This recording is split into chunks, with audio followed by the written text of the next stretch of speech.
This is Health UnaBASHed, broadcasting live on Healthcare Now Radio.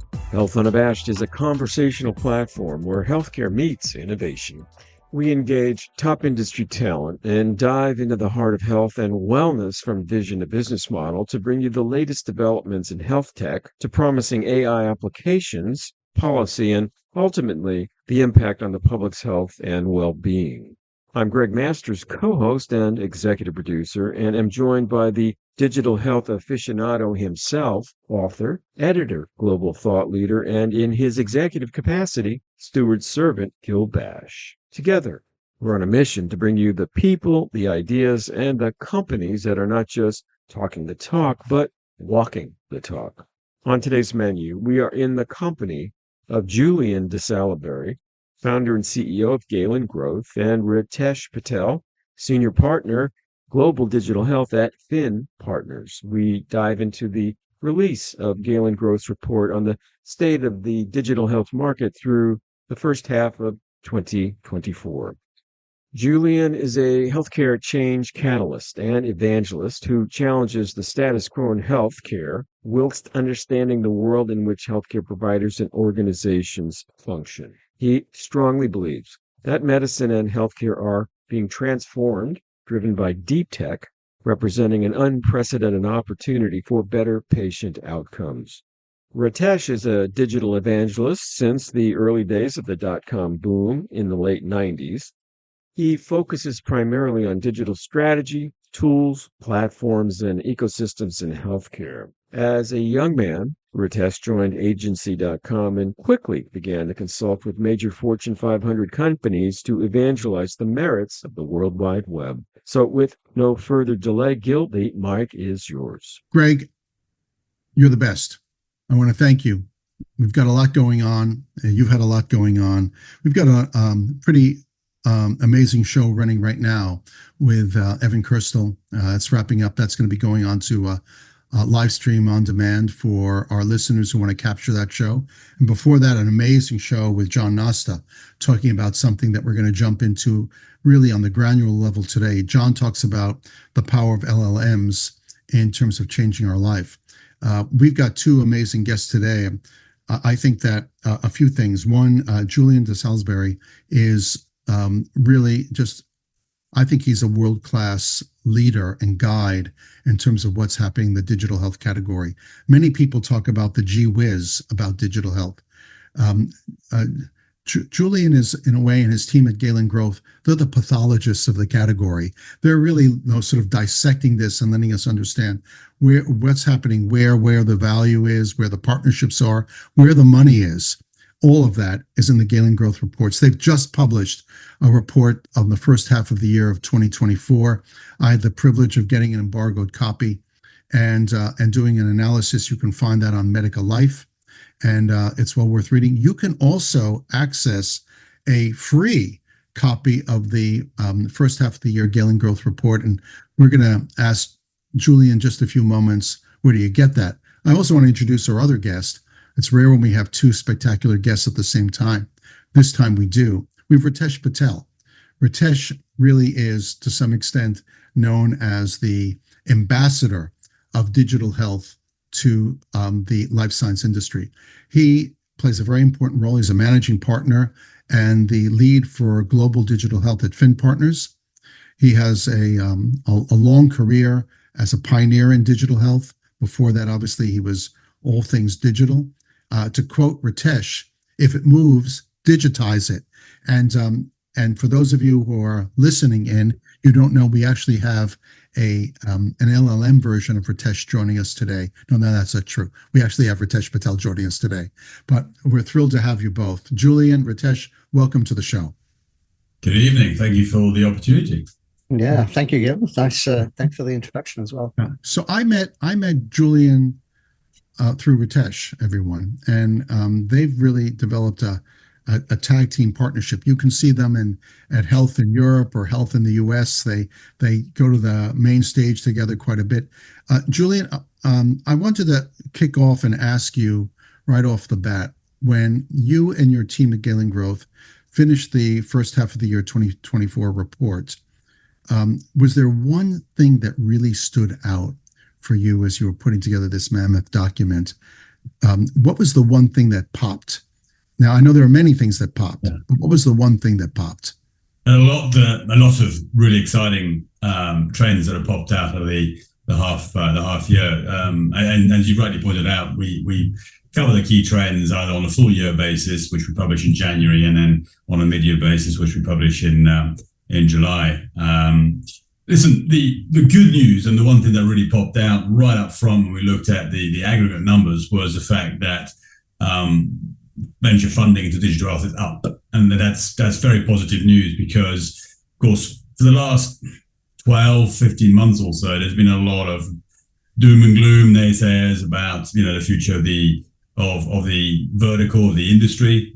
We've seen a lot of investing on the sidelines. We've seen a lot of large organizations kind of reprioritizing or deprioritizing. And so it's been really exciting to see, that essentially venture funding into digital health in Q2 of this year is globally 34% up on Q1. Overall for the H1, it is up by about 5% globally. Now, of course, there are big variations between regions. The US has seen the greatest uptick in funding of digital health. So that's really exciting. So that clocks in about 12.4 billion total US dollars venture funding. So it excludes all other exit deals and other type of debt funding deals. This is venture funding across about 720 deals. I want to jump from that, because there's something in the report that I've seen also on the climb. So you're talking about the numbers, more money, more deals, more partnerships. But there's something I saw in the report I want to ask Ritesh about. I also saw that more and more health provider systems are jumping in and taking a role as incubators, accelerators, even as venture groups. And Ritesh, you spend a unique amount of time with people on the digital innovation side from major hospital systems, whether it's Mass General or Northwell or the USC system. You're really connected and have established a lot of relationships with the US-based hospital system. There's a lot going on in terms of those systems and their interest in digital health. And I wonder if you could reflect on your experience and the report, because I think there's something really critical for people to reflect on why they're jumping in and why they're actually developing their own venture funds and housing digital health startups. So, it's gone in cycles. I think 3 years ago, there was a couple, Mount Sinai Investment Partners, Innovation Partners, as they were known, MSIP, which has now got a proper fund. Northwell had a fund which they pivoted into a venture studio model, where they've got the fund and then an incubator accelerator as well with Aegis. So that's a partnership that they've created. So where before it was just a fund, we're now seeing new models coming through, the latest being Wellstar in Georgia, who's created a whole studio called Catalyst, and they're using venture funding, but also getting grants and funding from both federal availability of money and local community VCs coming in as part of it. So everybody's doing this. And I think the rise has occurred is because they've realized that where before digital health was either a digital therapeutic or some app that was consumer facing, the reality is digital health is actually enabling the change of the delivery of care. So remote patient monitoring and integrating with that. The latest one I saw was a way to manage and triage discharges better. Nurses are so buried at the moment that discharged patients don't get the care they need or the follow-up half the time. So now digital is taking that over. A telehealth call occurs. Somebody who's not at the nurse level is calling you. There's an attachment given to you as a wearable if you've got something. Mount Sinai is giving out handheld EKGs and handheld stethoscopes for you to collect data to send back. So they've realized that, hang on a minute, there's something here from a digital health perspective, which is bigger than an app for a consumer or some sort of glorified digital therapeutic, that we can actually change the delivery of care. And so they're getting into it with both feet. I by the way, I can't mention the number because it's confidential, but I even saw recently that your friends at ARC, Sheba Medical Center ARC, I recently saw that they have made not only some investments in their incubator accelerator, but they actually have made some very significant exits. Yes. And so suddenly they're turning it into not just practical application for the health system. It's one of the top 10 health systems in the world, I think, according to Newsweek. They're actually turning their savvy incubator fund into a moneymaker for the institution. I mean, Julian, from both of you, is that a trend also that you're seeing, Julian, that health systems are not only jumping in because, to Ritesh's point, they needed to actually supplement the workforce. They don't have the skilled workforce. So, it's like all things digital. No, you're right. I mean, repetitive task doesn't need a lot of thinking. Digitize it. But are they also using it now and saying to themselves, wait a minute, we're the perfect base camp for innovation. We've got doctors who can use things, patients who could use things. We can do an IRB, an investigational review board approval for a technology. We've got the whole package here. We'll sponsor it. We'll host it. We'll fund it. We'll exit it. What do you see in the report? So, what you're describing is the inevitable, really. I think there's been a lot of conversation. As Ritesh says, I think some health systems have been more precocious than others, but they just don't have a choice. The labor shortages exist, the labor burnout exists, the disease burden continues to increase. And so they don't have a choice. They need to find ways of increasing productivity, and technology is the answer. They just need to get their business model, their operating model, correct, to try and pull this in and adapt it. And of course, it'll vary enormously by region too. So you've got some leading lights in the US, the Mayo Clinics of this world, etc., that are really taking the lead there, and many of the others Ritesh has mentioned already. But then across the pond, the Atlantic, back to Europe, and it's a very different story in terms of the level of commitment to make this happen. I think some of that's largely driven by the difference in financial model between a US health system and a European health system.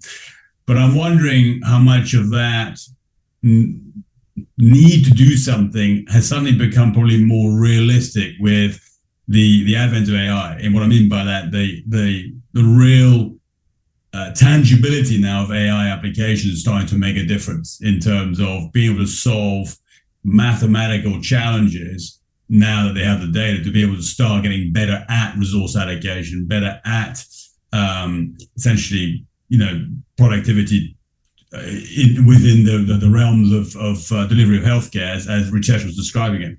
So I think we're going to start seeing certainly a clear acceleration of the adoption of these solutions in the health system environment anywhere in the world, for that matter.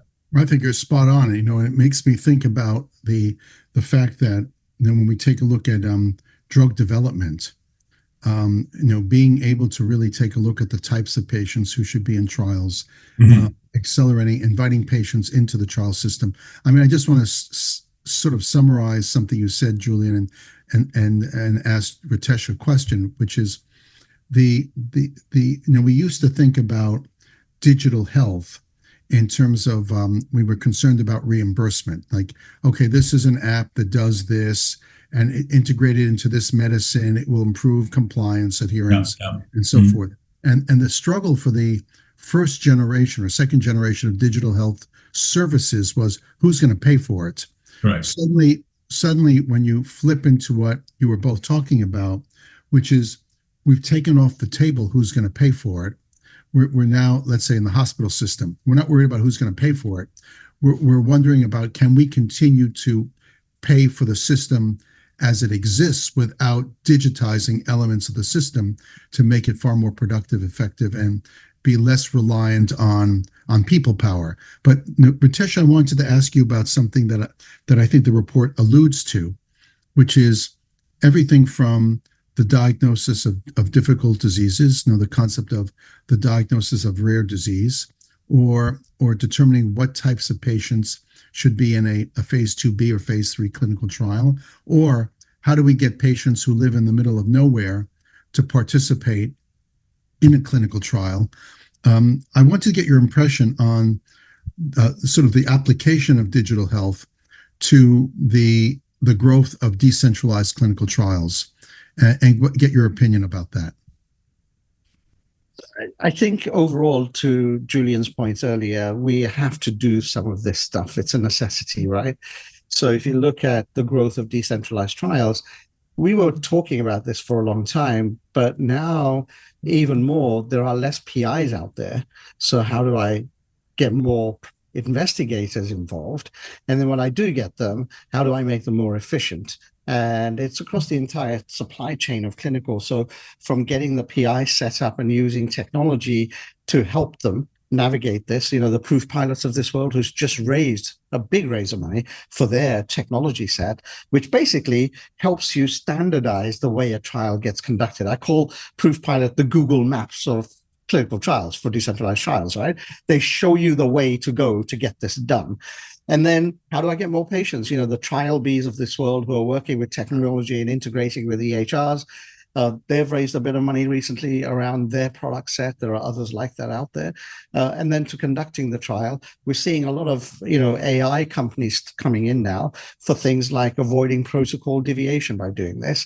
And then the last mile of that is on the decentralized side is, if I've got a patient in the middle of nowhere, before I used to have to pay to fly them back and forth to the PI for just basic things like diaries and checking up. You don't have to do that now, right? You've got eCOAs, you've got digital health tools that connect you and collect the data, and then you've got the capability of telehealth, or going into what some people are doing in the hybrid world, a local place which has got all of that capability. So rather than driving 300 miles, you'll go to your local Walgreens, which is 5 miles away, and the Walgreens will do all that and then collect the data and send it to the PI. So all of those things have been enabled by technology and startups that are raising money to go do that. Just dropping in, you are right on time for Health Unabashed on Healthcare Now Radio. Today, we're chatting with Julien de Salaberry, founder and CEO of Galen Growth, and Ritesh Patel, senior partner, Global Digital Health at Finn Partners. We are discussing the release of Galen Growth's report on the digital health market through the first half of 2024. Stay tuned for the rest of the story. Yeah, it's spot on. We were together. I think the three of us about a year ago. Julien reminds me, and it's rare when I have guests back. It's not that I don't love them. It's just that there's so much to talk about. And obviously, you're back a year later. A year ago, guess what? I don't think when we were talking about the report from 2 years ago or a year ago, LLMs was in our language. I don't think we talked about it at all a year ago. And now, of course, you can't talk about digital health without talking about ChatGPT and LLMs. And Julien, I wanted to get your impression of that, because I think suddenly we're seeing technology embedded inside technology. So digital health, in my opinion, has become a big umbrella. It's like the ocean. And actually we're looking at various applications that are enhanced or accelerated through these sub technologies like LLMs. But Gil, if I can interrupt a little bit, please, I think please. You're spot on that the focus on some of these other people who do these kinds of things and reports is always around the digital health app or the digital therapeutic. But where we're seeing a lot of work going on is in the back office, right? The deployment of ambient technology to help the doctor and make them less reliant on being a data entry clerk and actually pay attention to a patient rather than, spending 3 hours of their life typing in the chart notes in the evening. If you've got a patient in front of you and you can get the note right there and then, that patient is going to get better care than trying to remember, what did I say to Gil 5 hours ago when I saw him? And that's when mistakes happen. Patients don't. Yeah. So it's so funny you said that, Ritesh, because I was speaking to someone on their use of Otter and how they record, in many cases, sessions with patients and then sort of transcribe it very clearly, and actually ask through an LLM to connect it to the last visit and look for differences in the case. And doctors used to have to do that manually. Exactly. So that's digital health. That's digital health. That's where investments. So sorry, Julien. No, Julien. Coming back to your point, and Gil, I'd like to come back to, I presume we might close on that, but I mean, on the maturing we're seeing in digital health ecosystem, yeah, because I think we're clearly moving from cottage industry FOMOs to a much more mature space. And let's come back to that in a minute. In terms of your question in relation to AI and the reality of it, the positive, I guess, signals we're seeing are that, for example, pharmaceutical companies are investing heavily in what's commonly now known as tech bio, but let's put it as described as the leveraging, I guess, of digital innovation within the drug discovery space. Yeah. And that alone has captured about 20% of all funding, just that discipline of digital innovation in drug discovery. So, interesting to see that. And then if you look at AI as a whole more broadly, to include some of the applications we've just been talking about, 57% of total funding deployed in 2024 so far has gone into digital innovation that's leveraging AI capability. Now, there's a flip side to that we need to be mindful of is venture capital looking for the silver lining in innovation because things in their portfolio aren't looking all that brilliant after the last 18 months or so. I've heard someone recently refer to has AI become the VC crutch? And therefore, let's be careful. Have we, of loss of investment into quality, more investment into something that is sexy, let's say. So I'm just putting that in as a contrast to the very exciting, let's say, data points that relate to AI and the way that's been adopted in digital health. But it's an exciting space without doubt for all the reasons we've described so far.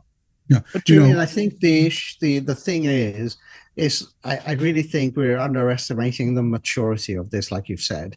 Sure. There are still companies out there that have got these solutions that are trying to get a bridge loan. And I keep saying to them, no one's going to fund you. This isn't an idea there's no business model around this. And they're still trying. You're always so encouraging, Ritesh. No one's going to fund you. Get out of here. Oh, yeah, I do. Well, you've got to be honest with these guys, right? I don't want to waste their time, right? I think you're right. I think we've clearly moved into a space that's looking for proof points. Yes. Gone are the days of the sexy slide deck and a great story, and suddenly money comes, in gallons arriving your way. That was clearly 2021. That's where we were in 2021. You've got a great idea, we'll chuck money at you. And then, of course, we got stuck in the SPAC craze and various other things. Now I think we're in proof points. And then one of those proof points, of course, is clearly pathway to profit, really proving you can make money. But that's obviously the privilege of ventures that are a little bit more mature in terms of their business model. The other is clearly clinical evidence. Can you demonstrate that you can support medically and through data and science what you're claiming on the tin? But the third one, I think that's one that for me touches a bit more on the maturing of the space, and that is reimbursement. So you touched on, digital therapeutics and various other applications that are more, patient care, patient solutions, etc. I think, one of the almost the answer I gave to your very first question, Gil, was, what's the bright spark we see in the data for H1? The one that I didn't mention, I think, is very fascinating, and that is in the US, certainly in Q2, there's been a significant ramp up in venture funding into mental health as a disease. Now, that was all the sexy mental health was all during COVID, everybody's putting money into that. And then it really dumped down in 22, 23. Now it's picked up again. Yeah. But Julian, sorry, get one last point. Connect that now to the Medicare announcement. They're going to start reimbursement of mental health application, digital health. Then you're starting to see, I think, the whole ecosystem, the operating model of the ecosystems maturing in a way that is starting to make sense because it's a realistic application of a solution because somebody somehow is going to pay for it. Right. No, I think just to summarize this part, you've both shared things that are so mission critical, particularly to those getting into the space. Yeah. Which is, what's your business model? Mm-hmm. Who needs to have this and is willing to pay for it? If it's direct through a physician or a payer or to the patient, what's the reimbursement strategy for this? And the mistaken belief that a 510K FDA approval is a pathway to riches, that is obviously a fantasy. And I think that's what Ritesh was talking about, which is looking for a bridge loan. What's your business model? Who's going to pay for that? Now, we've got to ask, this is a report that you make available to the public. It's available, Julien, on the website.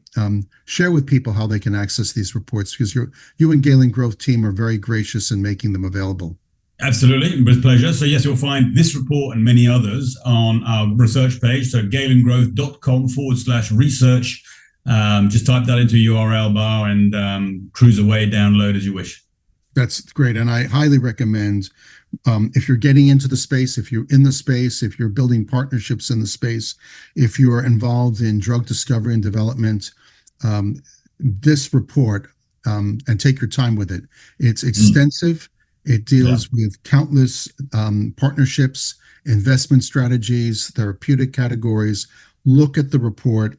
And if you have questions, certainly reach out to Ritesh, who knows the report well. Julien, I've written about the report on Medical Life. You can reach out to any of us. A sort of a final word. What's next, Julien? What's the next big idea on these reports that you're going to be sharing with us the next time we can grab one? Well, we will be looking at some of the proof points. So we will be doing a full revisit of the status of clinical evidence in digital health, looking at it through the lens of therapeutic areas as well as digital health categories, as you just mentioned in the beginning, early on in this discussion. So, for example, how's Tech Bio doing, and of course how some of these diagnostics or medical diagnostic type applications for health systems are doing. And we will be, for example, also looking at what pharmaceutical companies are really doing in digital health and how aligned is it to strategy, which is always a fascinating piece of analysis, because we find some of pharma companies are very happy with the outcome and others less so, which may create some really nice debate. Facts are facts, my friend. And Indeed. I also want to extend first a thank you to Ritesh. Julien, you and I met each other by way of Ritesh. Ritesh is the ultimate connector of the space. And Ritesh, thank you so much for making that introduction. Obviously, Julien has become a great source of content for me, and I appreciate both of you for that.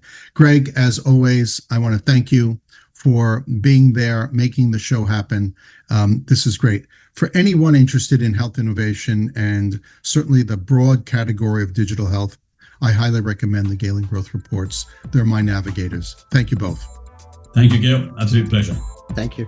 And that, dear listeners, is the last note for today's melody. A huge thank you to our worldwide listeners for tuning in. And a tip of the hat to our special guests, Julien de Salaberry, founder and CEO of Galen Health, and Ritesh Patel, senior partner, Global Digital Health at Fin Partners. Do follow Julien's work on the web at www.galengrowth.com and on Twitter via @GalenGrowth or Julien direct @DSalaberry. That's DESALABERRY.